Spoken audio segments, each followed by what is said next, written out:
Еще одно престижное культурное событие республики сегодня перешло в онлайн. Впервые в истории в режиме прямой трансляции сейчас идет театральная премия «Тантана». Это значит, что в зале нет зрителей, но есть наша съемочная группа. Рамиль, как «Тантана» выглядит в обновленном виде?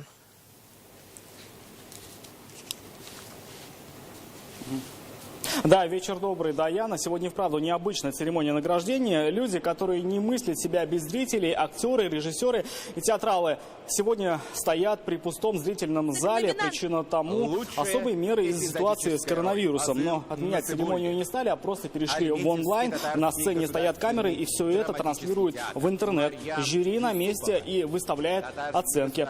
Давайте послушаем, каково им это. Мы не можем проигнорировать этот уже десятый год подряд проводящийся, эту премию, церемонию подведения итогов.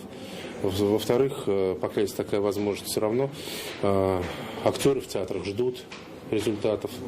И поэтому, конечно, мы будем в таком формате. Весь мир сейчас живет в этом режиме. Чего ж мы будем... мы же не можем выделиться, мы же не можем представить себя в каком-то другом мире. Мы не в Северной Корее живем, слава богу. Поэтому будем работать так.